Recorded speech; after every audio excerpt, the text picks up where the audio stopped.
voice note? Started.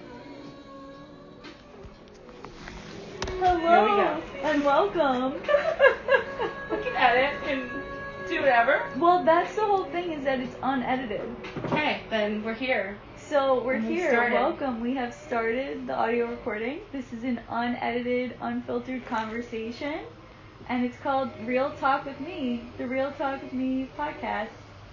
So today we're live from Sugar Beauty Bar. And it's so exciting to be in conversation in this way. Welcome. Thank you. I'm going to talk to Google for 2 seconds and turn down the volume. Hey, Google, turn down to 2. Beautiful. Isn't voice control so helpful? It really is. Like, it's also equally scary because I'm like, are you actively listening to everything I'm saying all day? But yes, when my hands are full of sugar paste, it's impossible to punch buttons and move things. So yes. I love it. Love the So virtual. for those of us that are new to sugaring, can you explain what it is and where we're recording live from right now? We are, hey guys, my name is Serenity, and we are recording from my home studio, Sugar Beauty Bar. And what's happening? Sugaring is a organic, healthy, natural version alternative to waxing. And I say organic because it literally is made up of sugar, lemon, and water. It tastes like candy apple, but you probably don't want to eat it because it's an expensive candy apple. And the biggest difference is the way that we remove your hair. So with wax, I will apply in the same direction of your hair growth and remove against it. And with sugar, it's the opposite. I mold the paste into your hair in the opposite direction, and I remove it in the same direction of your hair, which causes less friction, less irritation, less razor bumps, less everything, because I'm going with your natural flow. Going with the flow, that's so meaningful too. Yes. It's my new punchline. Going with the direction of the natural growth, I love that. Yes. Yes. Gotta go into the marketing somewhere. It's like how I tell people sugaring is spicy. Spicy? How is it spicy? Well, it just feels there's like a little heat. Oh. Yes. I feel that heat. Yes. So this conversation is super unique because we are recording during a sugaring session. So I'm currently feeling that spice as Serenity's removing the sugar paste from my leg. Yes, we are. A little bit of heat. I like saying that just because it kind of mentally prepares people for what to expect. Mm-hmm. And if you're used to waxing, you're used to traditional waxing, you're used to actual heat, like temperature-wise. And a lot of people's anxiety is based around that. You know, they're worried that they could be burned or it might be too warm. And I worry about that too because I have also waxed in the past. And with sugar, it's a different type of heat. It's a warmth that you'll feel on your body because you're feeling the pressure, you're feeling your hair is being removed, and your body's responding to that. Whereas with wax, traditional wax, you're actually feeling hot because you're putting hot material on your skin, you know, hot product on your skin. So big difference, but similar vibes. I love it, and it's so interesting to be fully immersed in the sensory experience and feeling the sensation of the sugar and the removal. It's so You're a part of the process. Yeah. Absolutely. So how did you get started with sugaring? My gosh, it's such a long story. I got started with sugaring through a friend of mine. I worked at a sugaring studio as a receptionist, and she worked the back end. I worked the front end. And we went away on a vacation, an impromptu vacation. Didn't really know her very well, but really cool girl. And while we were away, she kind of pitched to me that we should, you know, kind of start our own thing. And I fell in love with the idea because I thought, like, we're going to do it together. This would be really awesome. And fast forward, it's like, I don't know, maybe 4 or 5 months. We've been in the planning stages. We've gone to look at spaces, and we're ready to move into a space, and to find out that she doesn't want to do this anymore. So, long story short, I spent about 2 days crying because I was so distraught that, like, this was supposed to be our dream, actually her dream, but I think I ran away with the dream. You know, like, she gave me an idea, and I was like, oh my God, and we can do this, and we can do this, and it just turned into this overwhelming thing. And I can understand why she felt it was overwhelming, because I feel like I found my passion and, like, my calling as she was explaining to me what we should do, you know? And so I spent 2 days crying, and then I was like, all right, you're registered for school. Go figure out what you need to get this off the table, and set up a studio in my home, in my guest bedroom, painted a wall, threw in some cute furniture, and just decided I was just going to do this on my own and by myself, and slowly build it into what I have now. And I'm officially moving it into a storefront, which is, like, so crazy. I've only been open for 14 weeks total, and I have about 200 people on the books, which is, like, insane. Just feels really, really good, but lots of good vibes. Lots of really amazing people coming into the space who care about what I do and want to see me succeed and have allowed me to create that space for myself. So it's been very awesome. So beautiful. And it's interesting how people come into our lives to deliver certain messages and learning lessons, and it sounded like it planted a seed in you that ignited that spark within. Yes, absolutely. I've always wanted to work with women, and I was looking back in one of my journals, and I would write this down everywhere. Every time I had to take a pen to paper, what do you want to do in your life? I want to work with more women. I want to work with more women. And that was a constant thing that I would remember and I would write down. And I'd look at the end of the year, I'm like, how many women did I work with this year? I would actually challenge myself. Like, did I actually do the things that I said that I was going to do? And 9 out of 10 times, the answer was yes, but not in the capacity that I wanted it to be in. Mm-hmm. So I've always working with women, always talking with women, coaching, counseling, advice, friends, etc. But I never felt like I was making a bigger impact, you know? And I feel like this is going to be that, you know? It's like, I know that it's a sugaring hair removal service, but it's so much more than that. There's so much of a community and of wanting to be a part of something bigger than myself. And a lot of my clients feel the same way, and a lot of my clients also have a lot of side hustles. So it's been cool, like, collaborating with them because they're doing facials, or they're doing nails, or they're doing real estate, or they have a daycare that they've opened up, or whatever it is. Like, they all have something going on, which is really beautiful to me, because my community, what feels so small, is so grand. So grand, because we are all doing what we love, and we're all doing different things, and all bringing so many different ideas to the table. So that's, yeah, living the dream right now. So much passion and love. I'm so inspired. Thanks, girl.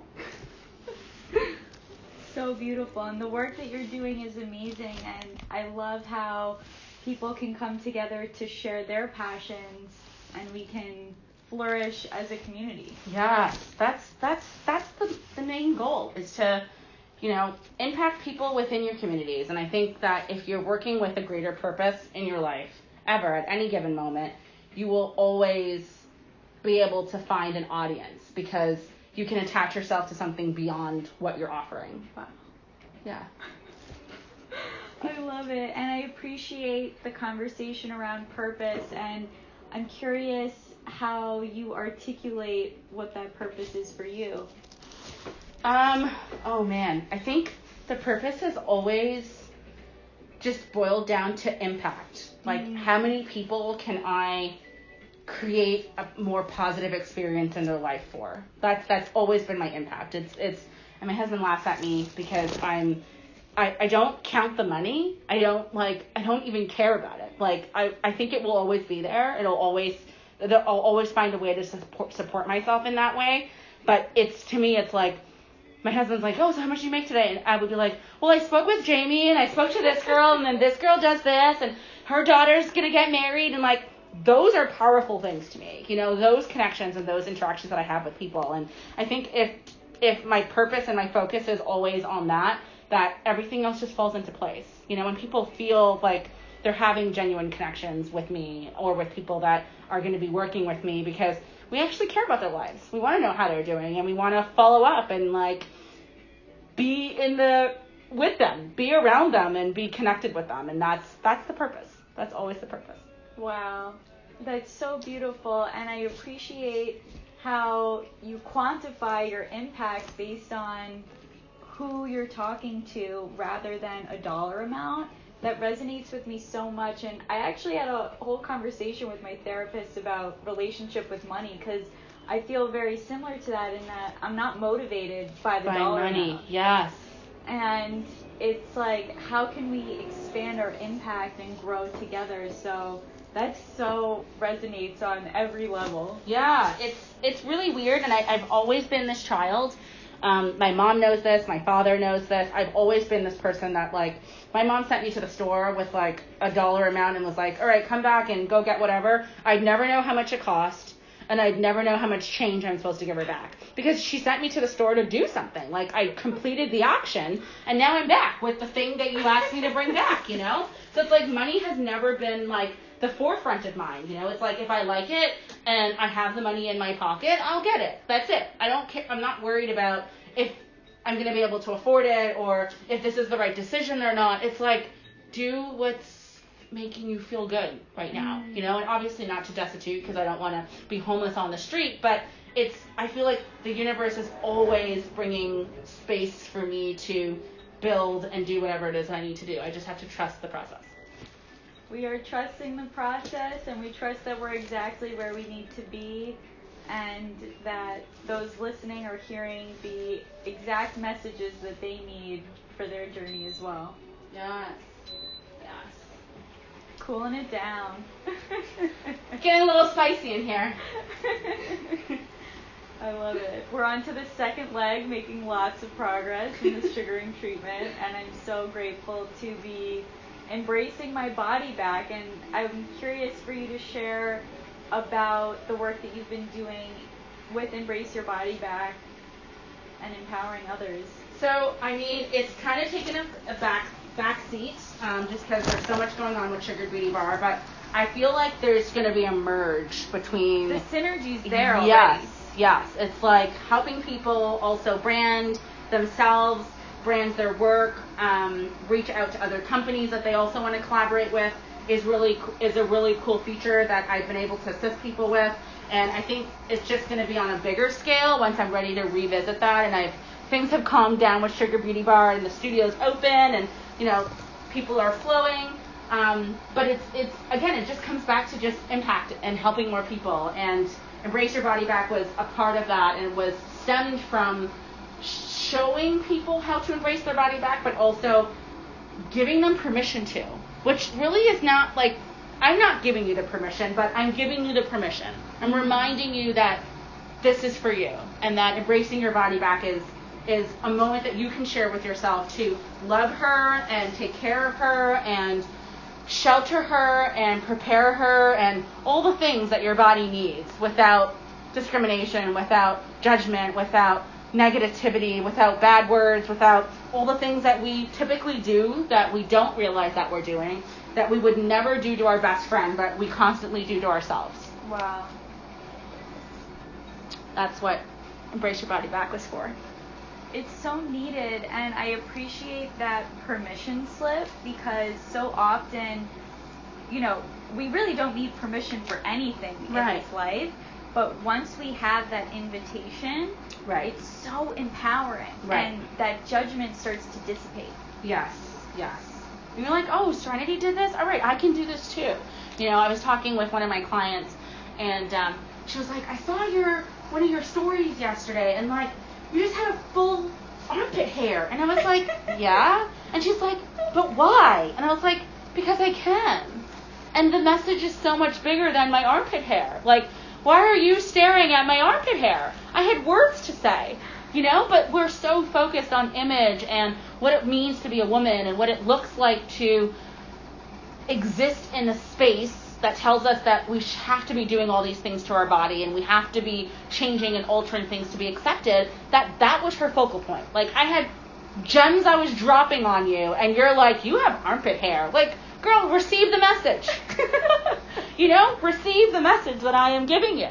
That we are in a society and in a time where we're missing those messages and we're missing those invitations because we're so focused on what somebody is wearing and what angles they're using in their photos and what filter they used or didn't use. It's like the words are there, you know, the motion is there, the invitation is there, and if we focus hard enough on that and not look at the aesthetic, we can give back to ourselves and we can make peace with whatever it is we're trying to make peace with. But we have to just remove that filter, that facade that we have on people, and that expectation that we have that you're supposed to look a certain way. Like, I sugar people for a living, so I shouldn't have body hair. No, I actually love my body hair. Like, my body hair is a part of me, you know, but I'm okay with helping other people feel their best. And if that means we take off your hair, then we take off your hair. But I also want people to equally know that you don't have to take off your hair. And you're still going to be fucking beautiful. That's it. Preach. Oh my. We need that everywhere. And I really appreciate the armpit hair example because exactly, you have things to say. We're all here for a purpose. Why do we get caught up in the mundane facade of what we need to quote unquote fit in?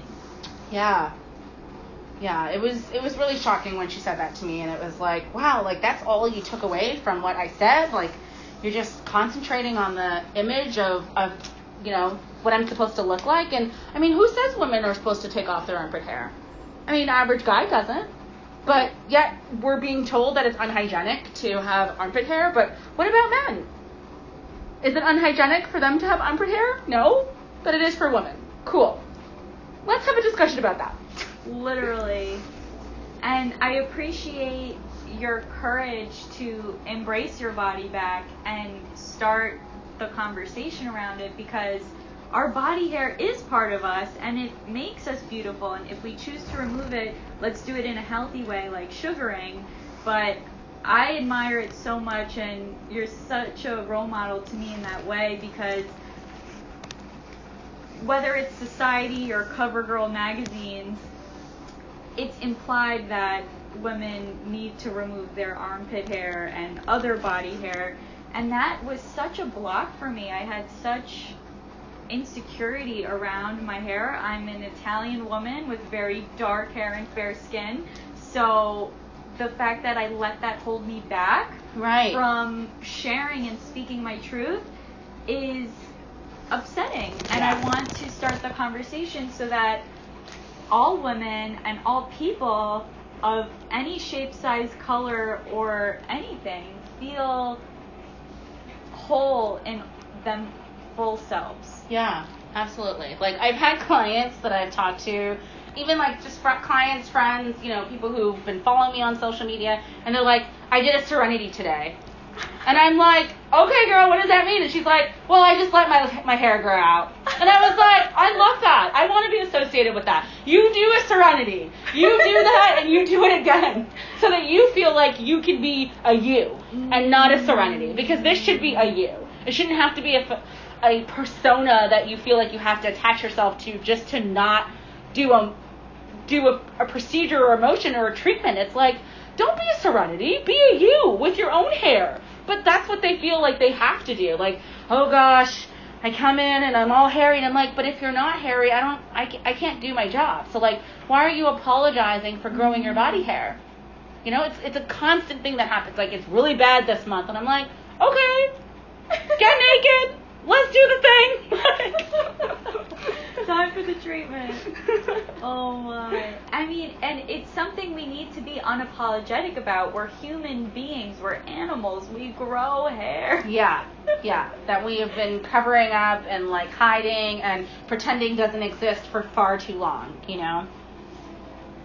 Yeah, I mean, there's so many layers around all of this conversation, but I think the main takeaway is be yourself. You be you. We don't need to latch on to that story image of being a Serenity. Let's just be ourselves. Yeah. And that's what I really appreciate about meology, the study of me, and the Real Talk with Me movement, because me is metaphorical of the inner self of all of us. So how can we be ourself to its fullest capacity and feel that sense of belonging in our skin, in our hair, in wherever we are, because that home is within ourselves. Yes. Yeah, absolutely. And that's what we need to get back to, is the basics of even just appreciating that on a daily basis. Not just when it's convenient, not just when you don't feel like it, but it's all year round, and it's all seasons, and it's throughout any of your relationships.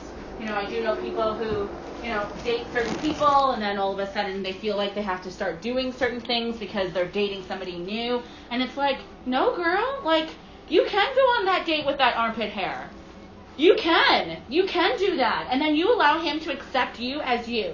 And then when you feel like taking it off, you take it off. But if you feel like not taking it off, you leave it there. And he accepts that because you brought yourself to the table.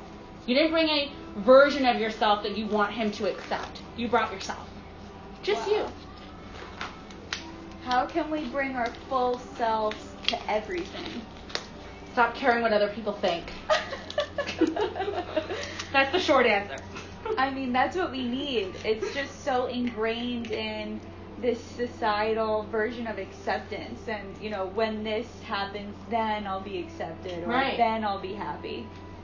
Absolutely. That is a part of the problem, that we're constantly waiting for someone else to validate who we are, what we do, and the process of our own lives, that we take away from what we actually want. When I talk to women about when they first started removing their hair, a lot of it was instilled in them from childhood with their parents, particularly their mother, feeling as though that they need to be smooth and they need to be soft and they need to be supple, and it's been engraved in you that you have to do certain things to your body in order to be accepted.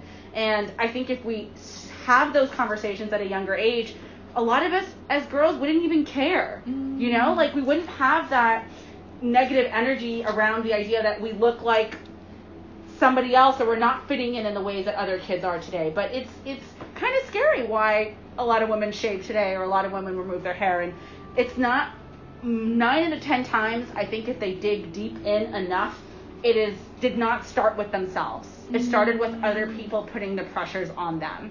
And that can go back as far as their childhood, where they felt like this was the right thing to do, and it's just been what they've done. It's a habit. It's a creature. We are creatures of habit. And you start and you just keep going. And now it's like you're 35, you're 40, and you're like, shit, I don't even know why every day I'm doing this. Every day I'm waking up and I feel like I gotta alter myself and fix things on my body. And if we gave thought to why we were doing this in the first place, I think a lot of us would be really surprised by our findings, like our inner reflection findings of, does this actually bother me, or am I doing this because someone else made me feel bad about it?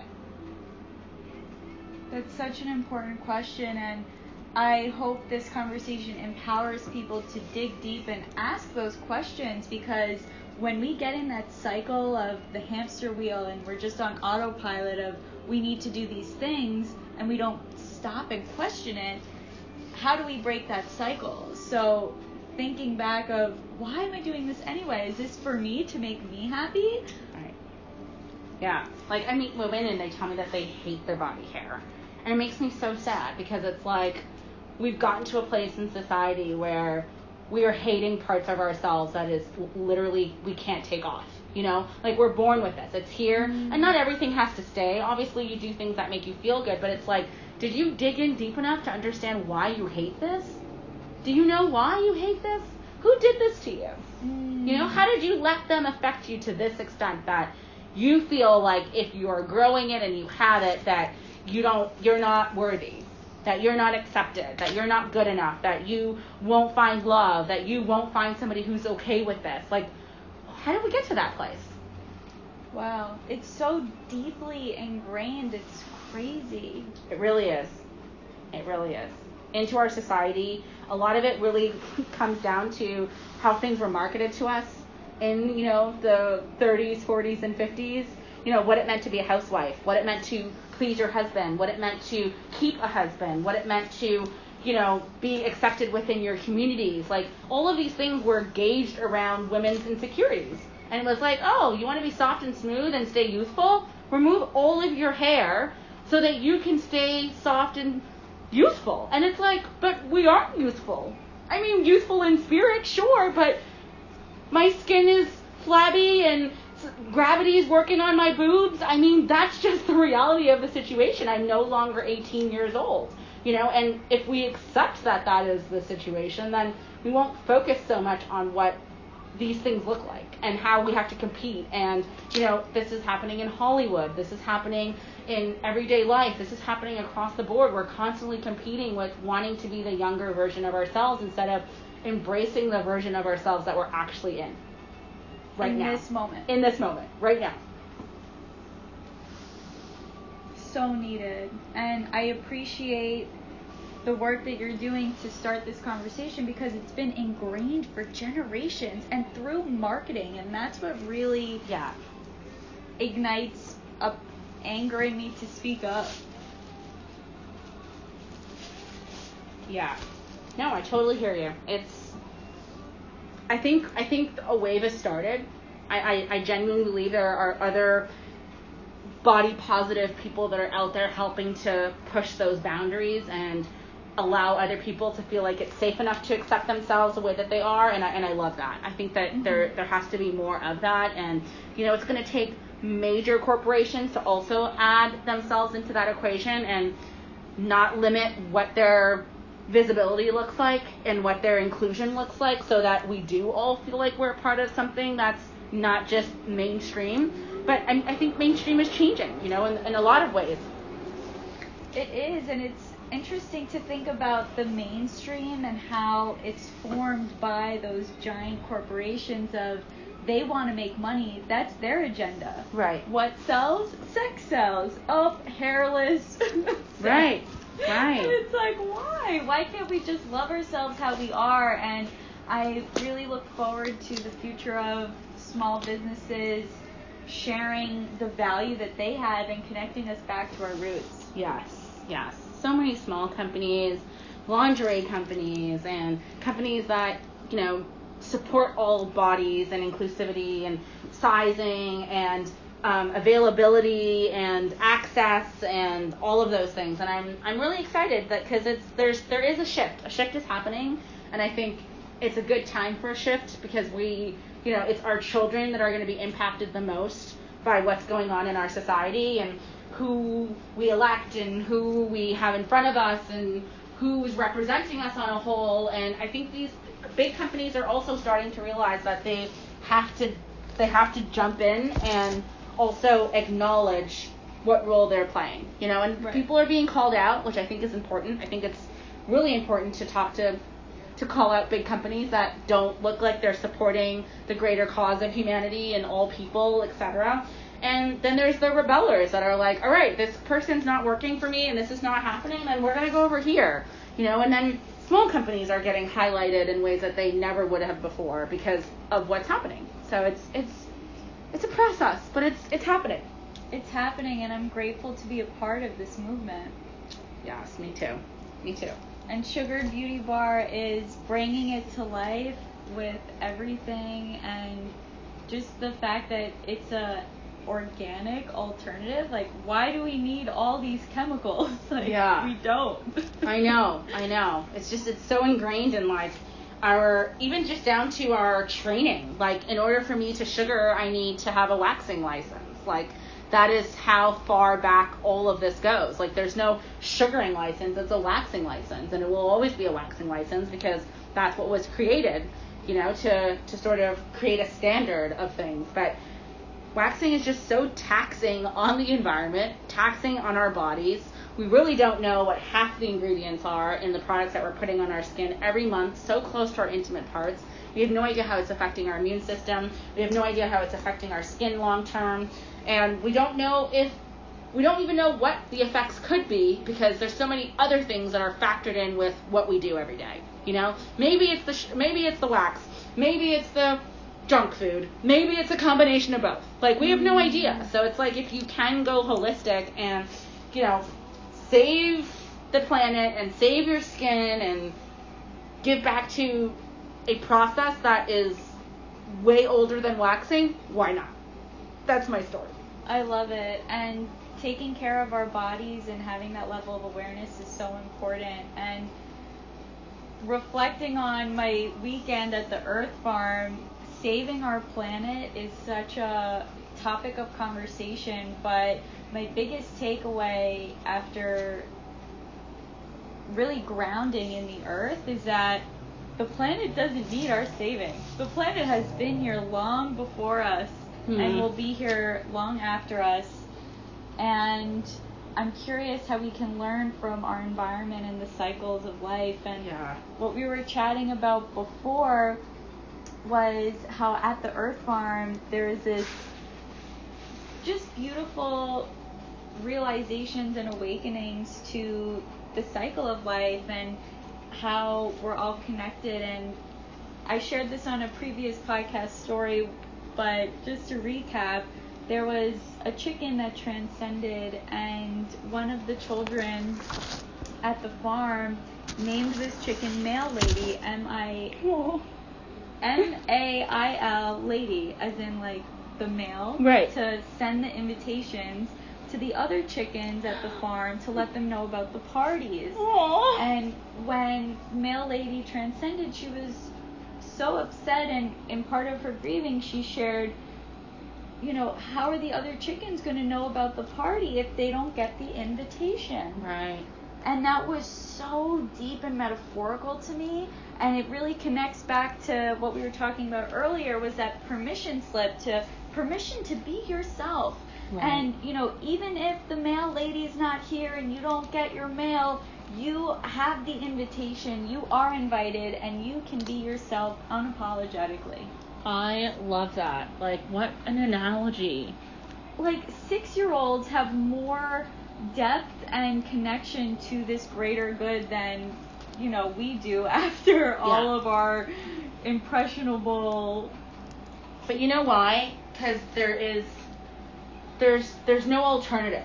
Right. It's just so basic. There's no filter. There's no searching for words. It's like, what makes sense? This makes sense. I say this. That's it. Period.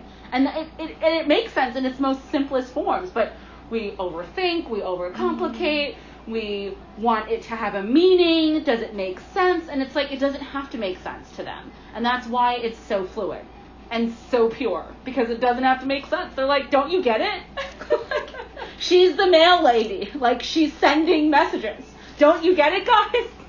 And, like, it makes sense to her. Yeah. So it doesn't matter whether it makes sense to anybody else. And that's something to also take away from. Like, it doesn't have to make sense to everybody. Right. It has to make sense to you. Right. That's it. Oh, preach. So many metaphorical nuggets there. And I hope this is a reminder for all of us to embrace our inner child and be unapologetic about what makes sense to us.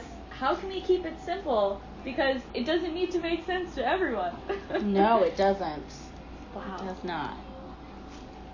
Powerful stuff. Yes, girl.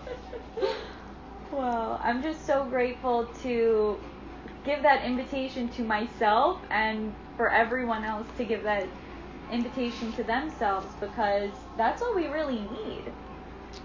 Yes, absolutely. It's just, you know, if we cared a little less about what other people were doing and really just focused on ourselves, we'd have so much time to flourish. You know, we'd have so much time to do, especially in today's society where we are infused and engulfed with social media and comparing and checking to see what other people are doing and checking in and not being present because we want to record this actual moment so we can watch it later. But not even to watch it later, but so other people can watch it and they can experience with us, but also judge us and think, you know, random thoughts about us. Like, we care so much about what other people think that we are promoting ourselves in a way, and we don't realize how damaging it is, because now we're thinking, okay, what's that person doing? Oh, I didn't get to see that today, or I missed this because it's gone in 24 hours. Like, who cares? Right. It wasn't meant for you to see. Let it go, girl. Let it go. Everything is not for you, and that we have to be okay with, but we have to get to that place to be okay with it. Right, and I'm grateful that we can embark on this journey of getting there together. Yes. Yes.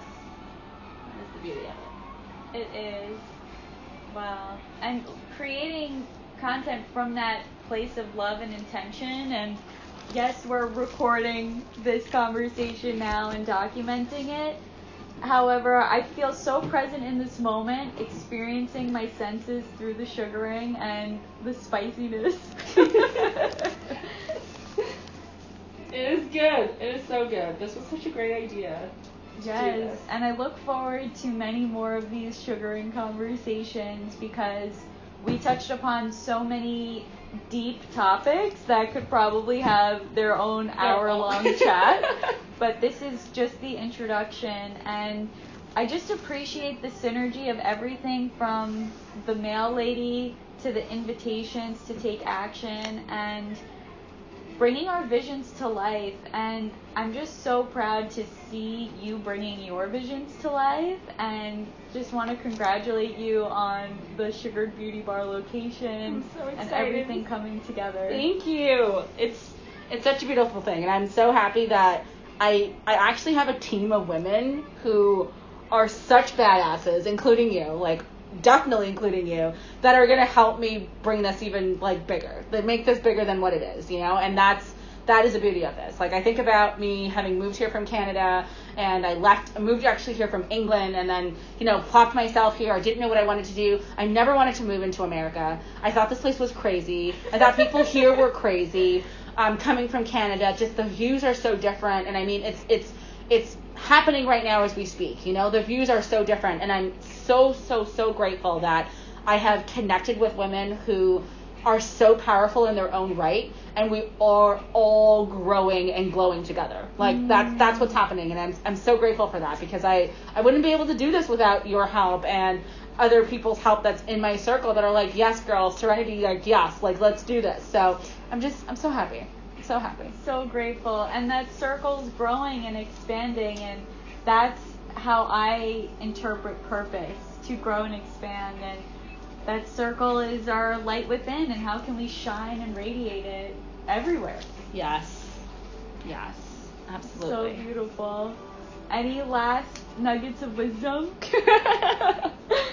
If I have to say anything, I think it's to just stay true to yourself. Mm-hmm. Just stay true to your heart, and everything else will fall into place. If you do that one thing, everything else will be there for you waiting.